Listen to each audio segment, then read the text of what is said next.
Guys, my name is Rick and this is the HDVIBE channel. Today's video is a follow-up to a video that I put out on July 19th, 2024. And what is driving it is some questions that I've gotten from you, the viewers, on that video in the last month or so about some potentially dangerous situations that relates to this flat-out style saddlebag protection and front engine guard that not only applies to this Amazon version that I still believe in, but also some very, very expensive made in the USA brand that also have the same issue. And I'm going to show you how to address that and avoid a potentially very dangerous situation. And we'll get into it right after this.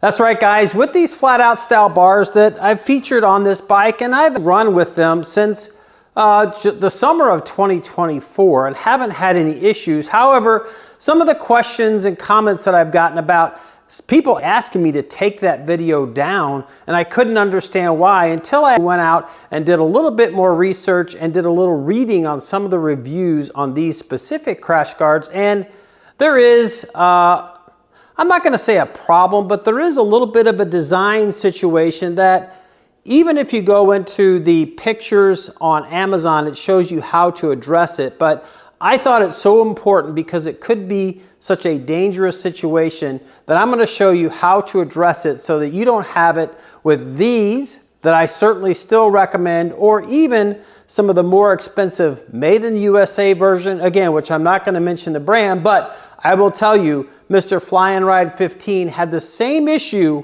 with those USA made version that he put on his bike, and he did a full video on that, which I'll put a link to that video down there so you can go check that out as well. But I'm going to show you how to address this potentially dangerous situation. So I'm going to get the camera down here nice and close so you can kind of see. So here's the area where there's a problem. So this distance from the swing arm up to this crash guard can cause a problem. And what can happen is, as you're riding and sitting on this bike and your weight compresses this down closer to your swing arm, this can bottom out, hit your swing arm, and potentially I've read where people have had their brake lines cut. And so what I'm going to do is show you how you can alleviate that situation of hitting that swing arm and also hitting this brake line. The first situation to alleviate not hitting that swing arm is you've got to have your suspension set correctly in terms of the sag. Now, I've got Legend suspension on here. If you have a stock Harley Davidson suspension, make sure you read the instructions for your weight as to where that dial needs to be set on your stock suspension, but also on the Legend suspension. What they say, this is a 13-inch shock. They say when you're sitting on the bike, from the middle of this bolt to the middle of that bolt should be about 12 inches. However, when you go to this style of a saddlebag guard in the back, you need to get that up about another 1/4 of an inch to be safe, to make sure that you don't have any of that bottoming out. Mine sitting here on the bike with no weight of me sitting on it from here to the middle of this bolt is about 12.5. So what I'm going to do to just be safe is I'm going to dial that up, and I'm going to get this to 12.75, because I believe when I'm sitting on this, it is set at about 12, or maybe slightly a little bit more than 12. But I'm just going to give myself just a little bit more clearance so that I don't potentially have any bottoming out issues and hitting this swing arm right down here. So now let's move to this brake line. So people have mentioned in comments on the Amazon reviews that this saddlebag guard has come down, bottomed out on their swing arm, but also crushed or broken their brake line, their hydraulic line coming into this back brake. So a way to alleviate that and to make sure that that could not even be an issue is, depending on how Harley Davidson, when they produce this brake line, if you loosen this bolt right here, there is some movement. You can slide that back and forth. So in some cases, and actually mine was like this, mine was sitting out just a little bit farther. And so what I did was I loosened this bolt, and then I just kind of pushed this in, made sure there was no additional pressure. There's plenty of room there. This will actually ride with the swing arm, so as you're hitting bumps, you're not going to have any issues. But I pushed that in so that you can see there is a gap between where this comes down and where this potentially comes down, so that you're not hitting that brake line and breaking that hydraulic line, which then all your fluid would come out, and essentially you would not have any rear brakes at that point, which that is a worst case scenario and very, very dangerous. So the last thing I'm going to suggest that you might want to consider if you have these from Amazon, and I will have links to these because they are way less expensive than a lot of others, but they also note in the instructions, and have a picture of this specifically, is to put a spacer between this tab that's on your frame and where this bolts into that tab on the frame.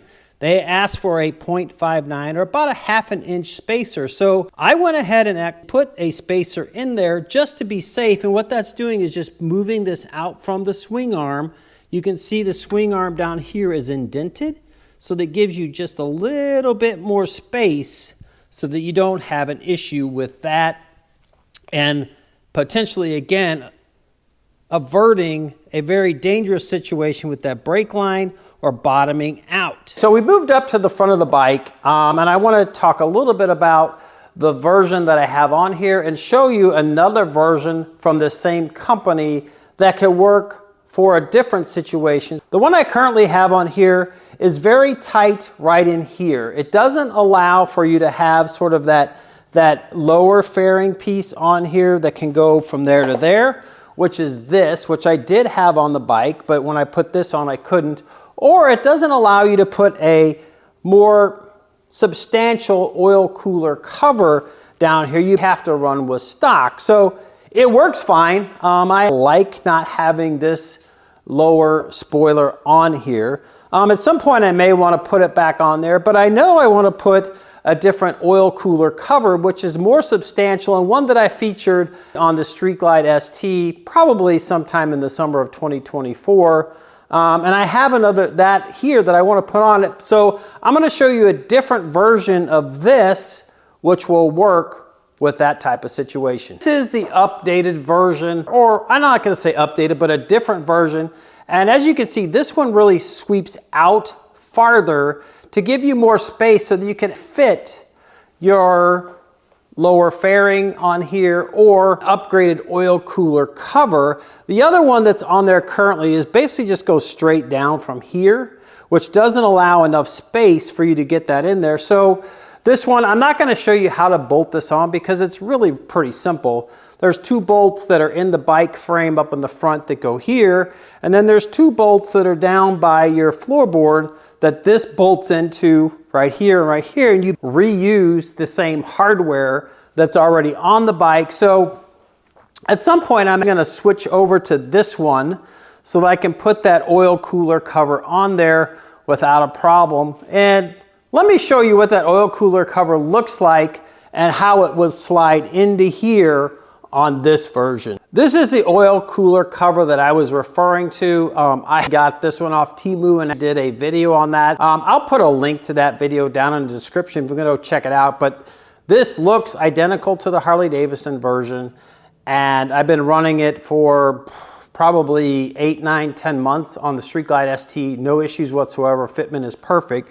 But this won't fit with the version that I have on there, but it will fit with this one, and I'll show you how it goes. It basically fits in between the bars versus the other one, because this was straight down, this was too wide to fit in between there, but as you can see now, this fits perfectly in there, no problem whatsoever. So once I bolt this on the bike, I'll be putting this onto the bike as well to give a little bit more protection to that oil cooler. So that's what I got for this week, guys. A quick, simple video, but I think one that's worth heeding the warning if you're gonna go to these flat out style bars, especially on the back, and it could be a potentially dangerous situation.